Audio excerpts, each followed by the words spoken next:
Ogen kita suka oto kecine, hemose, how are you? Apa kabar?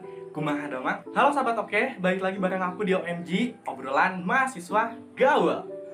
Seneng banget aku hari ini bisa nemenin sahabat oke lagi di rumah, tentunya di program kesayangan kita di OMG, yang pastinya bakalan ngobrolin obrolan yang seru banget dan tentunya akan mengundang narasumber atau bintang tamu yang inspiratif.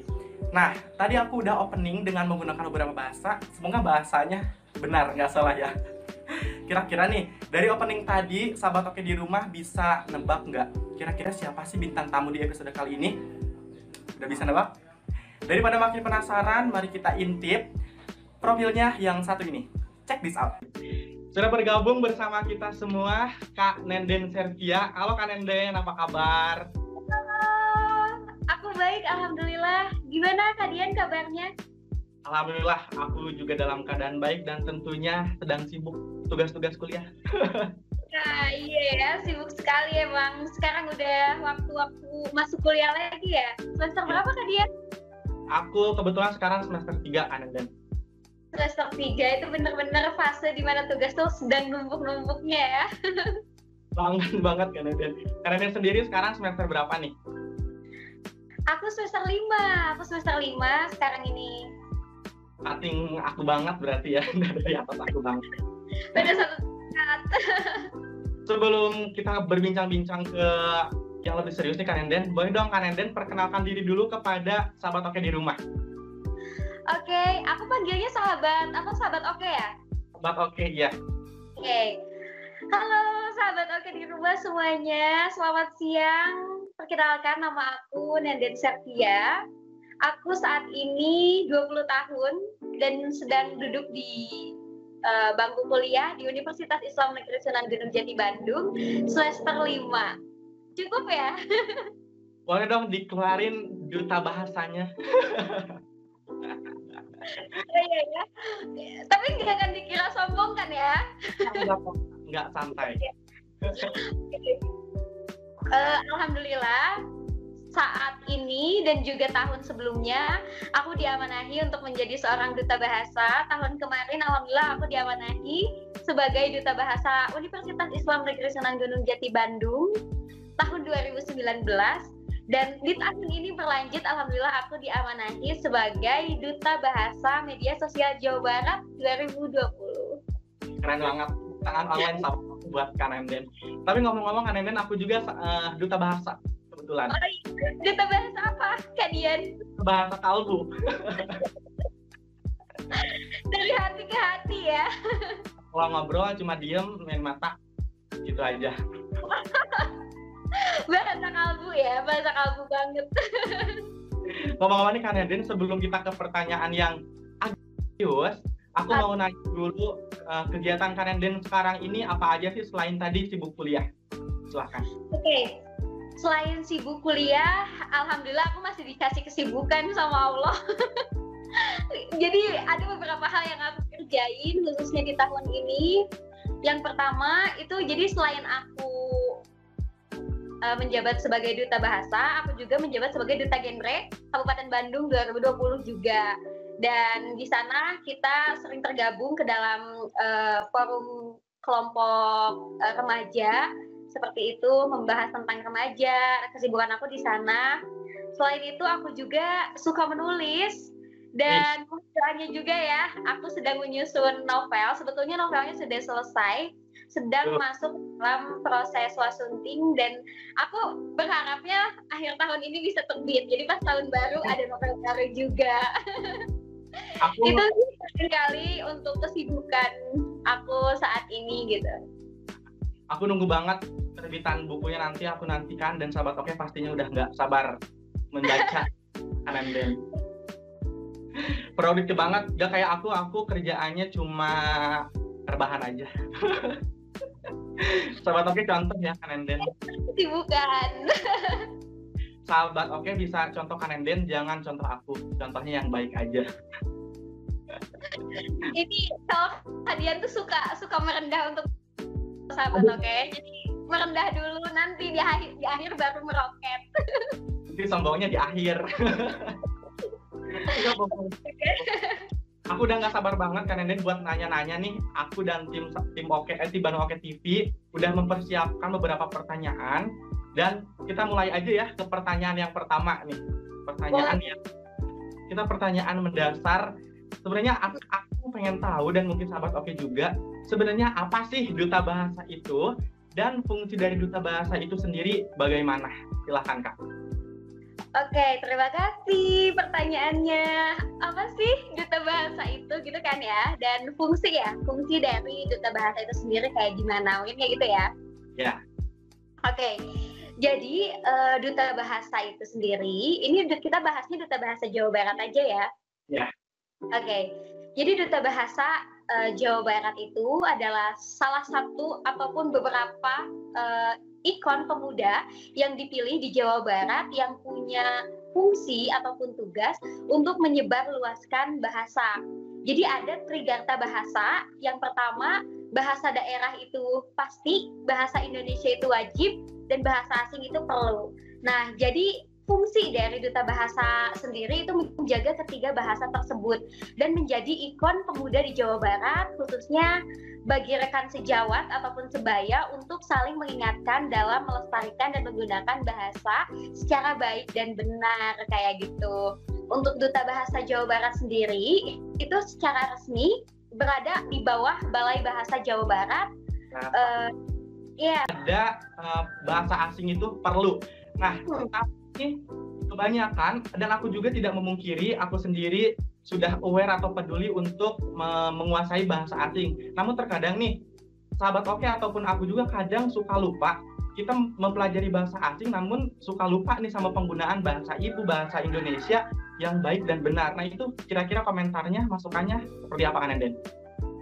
Baik, memang kita ini berada di era globalisasi di mana memang budaya-budaya asing itu memasuki negara kita dan pesat sekali proses masuknya itu mulai dari berbagai aspek sebetulnya, tidak hanya bahasa saja gitu ya.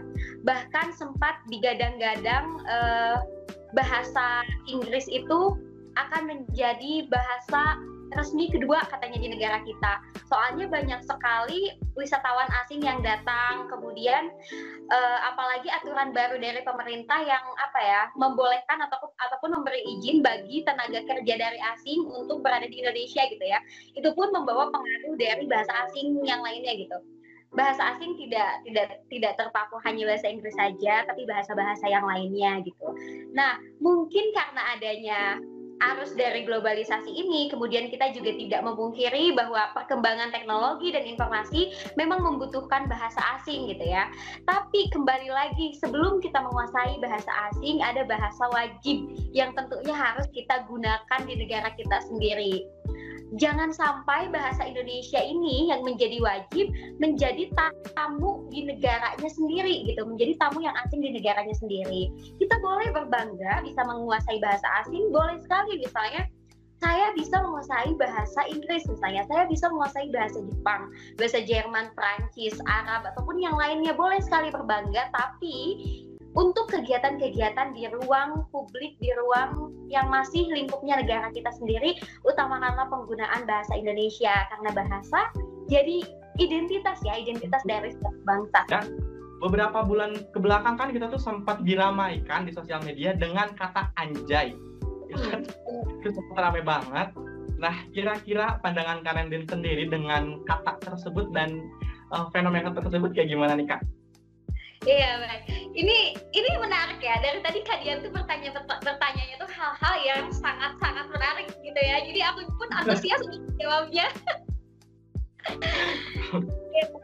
Jadi ini kebetulan ya. Kita nggak janjian padahal ya, tapi kebetulan ya. Menulis esai kemarin itu, jadi beberapa hari ke belakang dari tanggal 13 sampai 15 Oktober aku itu mengikuti lomba debat mahasiswa nasional se-Indonesia, dan kebetulan salah satu apa ya, persyaratannya itu kita membuat esai dengan tema berbahasa untuk Indonesia sehat. Temanya itu berbahasa untuk Indonesia sehat. Nah, kebetulan topik yang aku angkat dalam penulisan esai pada saat itu adalah tentang penggunaan kata anjay ini, karena memang sedang viral-viralnya gitu ya, sampai beberapa dewan ataupun komisi perlindungan beberapa dewan dan juga beberapa aparat hukum dari pemerintahan itu benar-benar mengecam bagi siapa saja yang menggunakan kata anjay akan terkena hukuman gitu ya. Ini lucu sebetulnya, ini lucu sekali karena ini pun dijadikan topik yang menarik untuk aku bahas di esai, karena kebetulan di Duta Bahasa pun kita sesekali berdiskusi lah tentang ini gitu kan. Bagaimana sih pandangan teman-teman Duta Bahasa, dan juga bahkan sempat ngobrol juga dengan ketua Balai Bahasanya, dan kita pun kepala Balai Bahasanya, dan beliau pun menunjukkan bukan ketidaksetujuan, tapi memangnya kata anjay ini berkonotasi negatif gitu kan. Maksudnya kan kita ini nih, misalnya Kak Dian ngelihat sesuatu yang bagus bagus nih, terus kayak refleks aja bilang anjay bagus banget gitu kan, atau melihat sesuatu yang membuat takut misalnya, anjay takut gini gitu kan. Jadi anjay itu mengikuti bukan mengikuti sih, sebagai kata yang menunjukkan ekspresi, beragam ekspresi gitu, mau itu sedih, mau itu bahagia, atau itu terkejut, atau itu kayak gimana gitu, dan bukan konteks kata yang kasar gitu. Masih banyak kata-kata kasar di luar sana yang kenapa tidak diusut dari dulu gitu, kalau seianya anjay ini dikatakan kasar gitu. Bahkan ada loh kata-kata yang lebih kasar dari itu gitu kan. Nah, pandangan aku sendiri tentang itu yang juga aku bahas di media sosial, di esai, dan juga aku melakukan satu mini riset ya, untuk membuktikan argumen aku itu dengan menyasar ada aparat pemerintahan, kemudian mahasiswa, kemudian ada juga siswa, dan ada juga orang-orang yang expert di bidang bahasa kayak gitu. Dan dari hasil surveinya itu memang dibuktikan bahwa masyarakat pun pada umumnya tidak setuju jika kata anjay dikategorikan sebagai kata kasar, bahkan dilarang gitu. Bahkan ada salah satu dewan yang tidak usah disebutkan ya, itu dia ranahnya bukan bukan mengurusi persoalan bahasa, tapi tiba-tiba mengeluarkan statement bahwasanya anak-anak katanya tidak boleh menggunakan kata anjay. Kalau ada anak-anak yang ketahuan menggunakan kata anjay akan langsung dihukum katanya. Itu lucu sekali, karena permasalahan di negara kita hari ini tuh banyak gitu, dan sangat-sangat krusial, mulai dari korupsi, kemudian kejahatan, kekerasan terhadap anak, kekerasan terhadap perempuan, kemudian narkotika, dan yang lainnya gitu, masih sangat pelik sekali. Lalu kenapa kata anjay ini yang hanya kata yang menunjukkan beragam ekspresi gitu ya, yang diucapkannya pun dalam konteks yang positif, tidak bermakna merundung, ataupun tidak bermakna menghina, tidak bermakna tidak bermakna negatif lah gitu, positif gitu, digunakan sebagai bentuk mengekspresikan saja gitu. Jadi kenapa enggak, why not gitu. Itu sih kalau pandangan aku kayak lucu aja, sampai dilarang-larang nggak boleh kayak gitu. Ya lebih ke kata anjay itu kita buat lucu-lucuan aja, kayak sama aja ya, seperti kayak wow, wah, seperti itu mungkin ya. Dan ya, wah bagus banget, anjay bagus banget gitu. Nggak ada kasar-kasarnya sebetulnya, di mana letak kasarnya. Mungkin orang-orang yang iseng aja kali, tapi dengan kata itu sih sebenarnya kita ambil positifnya aja. Jadi kita lebih aware lagi ya kan tentang bahasa yang baik dan benar. Jadi kita orang-orang tuh lebih kayak bahasa tuh menjadi sebuah sorotan lagi gitu. Kalau misalkan nggak ada kasus itu, kita mungkin nggak akan peduli juga terhadap bahasa kayak gitu mungkin ya. Harus menanggapi dengan hal-hal positif. Karena sebenarnya ada banyak banget pertanyaan yang pengen aku tanyain, tapi karena waktunya yang terbatas dan mungkin setelah ini Kanen dan juga punya aktivitas yang lain. Jadi mungkin karena kita juga kebetulan ada di kampus dan jurusan yang sama, mungkin kita nanti bisa ngobrol lebih lanjut lagi ya di luar OMG ini. Siap, siap, siap. Makasih Terima banyak kasih ya, Bandung uh, mau diundang di OMG ini, berbagi tips, berbagi kisah inspiratif tentunya sama sahabat Oke, dan juga pokoknya karir Karenden ke depannya tambah lebih baik lagi, bukunya cepat selesai, aplikasinya cepat selesai, dan tugas di Drubasnya lebih baik lagi ke depannya dan selalu bisa menginspirasi banyak orang. Amin, amin, terima kasih Kak Dian. Pokoknya makasih banget. Dah Kak Nenden. Iya, sampai jumpa. Terima kasih semuanya. Sahabat Oke juga yang di rumah, terima kasih.